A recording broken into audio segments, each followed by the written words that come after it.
আমার handsome boy আজকে হলো তার অ্যানুয়াল ফাংশন হয়েছে। সো আমরা চলে গেলাম তার স্কুলে। স্কুলটা অনেক সুন্দর করে সাজানো হয়েছে। তারপর হলো চলে গেলাম তার ক্লাসরুমে, যেয়ে দেখি তার ফ্রেন্ডরা সবাই ডিফারেন্ট ডিফারেন্ট ক্যারেক্টারে সেজেছে।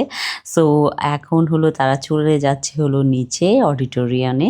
তো এই যে দেখো জায়ানের মোচ লাগাইছে, কি কিউট লাগতেছে জায়ানকে মোচ লাগানোর পরে।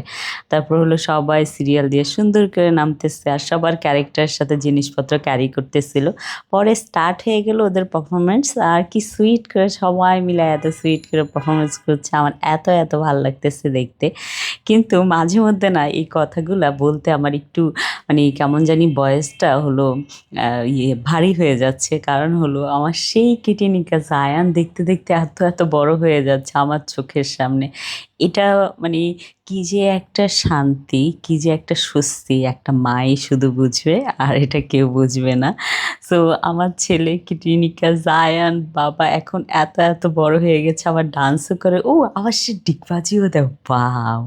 তার ডিগবাজিটা অসাম ছিল। এই দেখো কি কিউটলি স্টেট ডিগবাজিটা ছিল, বাও! সো তারা এত সুন্দর করে পারফরমেন্স করছিল আর আমি তো এত জোরে জোরে চিৎকার দিচ্ছিলাম অডিটোরিয়ামে, সবাই মনে হয় আমার দিকেই তাকিয়েছিল, এরকম মনে হচ্ছিল আমার। তারপর হলো তারা সবাই সুন্দর করে ডান্স করে তাদের পারফরমেন্সটা শেষ করলো। করে হলো সবাইকে বাই বলল। খুব সুইট করে ডিফারেন্ট ক্যারেক্টার, সবাইকে সুন্দর লাগছে। আর এই হলো জায়ান, এখন চলে আসলো, এখন ওরা খাবার খাবে। তো ওদেরকে সবাইকে এক জায়গায় দাঁড়া করিয়েছে, এখানে জায়ান আর মোহাম্মদ দুষ্টামি করছিল। তারপর হলো সবাইকে একসাথে দাঁড়া করে এখানে একটা সুন্দর পিকচার নেওয়া হলো। এই মেমোরিগুলো না সারা জীবন থেকে যায়। কারণ হলো কি, আপনি যখন বড় হবেন তখন বা আপনার বাচ্চারা বা যেমন জায়ান, জায়ান যখন বড় হবে তখন যখন এই মেমোরিগুলো দেখবে সে খুব খুশি হবে। Thank you so much watching my video. Bye by.